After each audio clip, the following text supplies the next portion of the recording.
굿모닝. 1월 5일 여러분 모두가 하나님 말씀 앞에 선 한 사람의 예배자이기를 축복합니다. 예배하며 주님을 더욱 알아가는 수요일 아침이 되시길 바랍니다. 오늘의 말씀은 요한복음 1장 43절에서 51절까지입니다. 먼저 말씀을 읽겠습니다. 이튿날 예수께서 갈릴리로 나가려 하시다가 빌립을 만나 이르시되 나를 따르라 하시니 빌립은 안드레와 베드로와 한 동네 벳세다 사람이라. 빌립이 나다나엘을 찾아 이르되 모세가 율법에 기록하였고 여러 선지자가 기록한 그 일을 우리가 만났으니 요셉의 아들 나사렛 예수니라. 나다나엘이 이르되 나사렛에서 무슨 선한 것이 날 수 있느냐. 빌립이 이르되 와서 보라 하니라. 예수께서 나다나엘이 자기에게 오는 것을 보시고 그를 가리켜 이르시되 보라, 이는 참으로 이스라엘 사람이라. 그 속에 간사한 것이 없도다.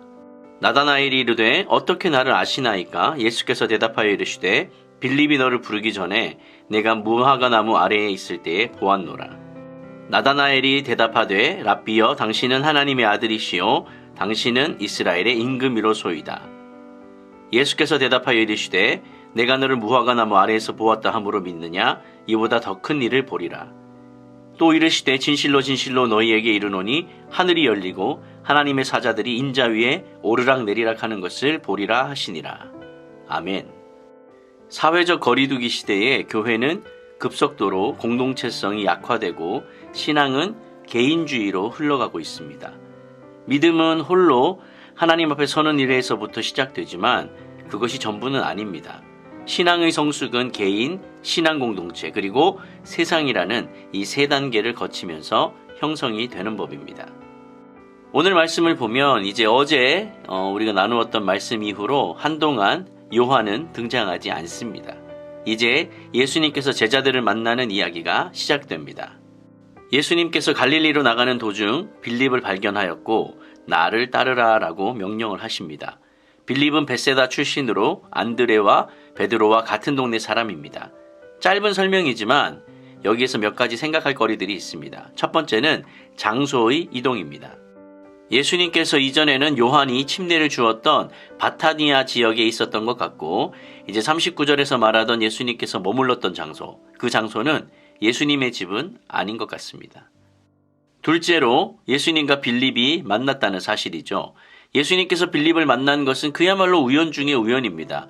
그러나 우리는 성경을 통해 특별히 룻기나 에스더서를 통해서 성경을 볼 때 세상에 우연은 없고 우연이라는 것은 늘 하나님의 개입하심 또는 하나님의 간섭하심이었다는 것을 우리는 알고 있습니다. 마치 예수님께서 사마리아 여인을 만나기 위해 굳이 그곳을 가셨던 것처럼 오늘 빌립을 만나신 것도 우연처럼 보이는 일이지만 그 속에는 예수님의 의지라는 필연이 있었다는 것이죠. 셋째로 사람들에게 자신을 따르는 본격적인 제자도를 요구하는 첫 번째 명령이 나옵니다. 나를 따르라.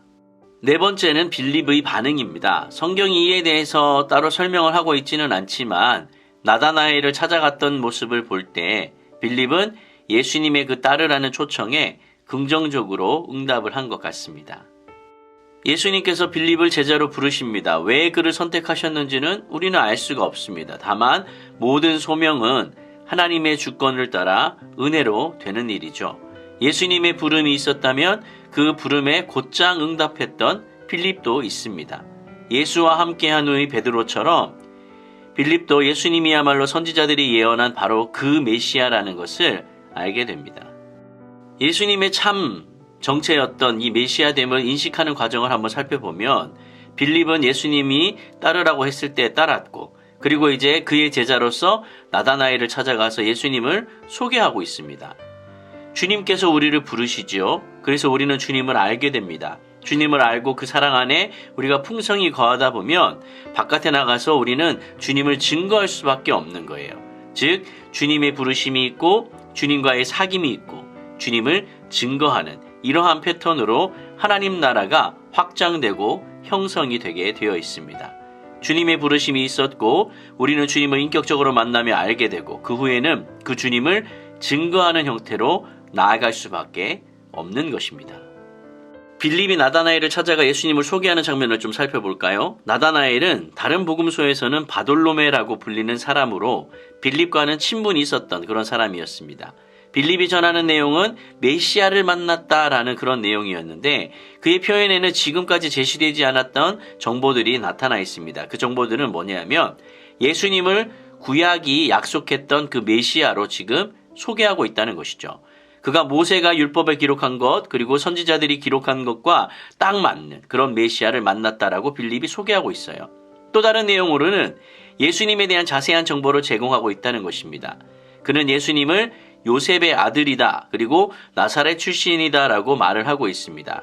그러자 그 나사렛에서 무슨 선한 것이 날 수 있겠느냐라고 이 나다나엘이 다시 질문을 하죠. 그 질문에 빌립은 와 보라라고 대답을 하고 그를 예수님께로 데리고 갑니다.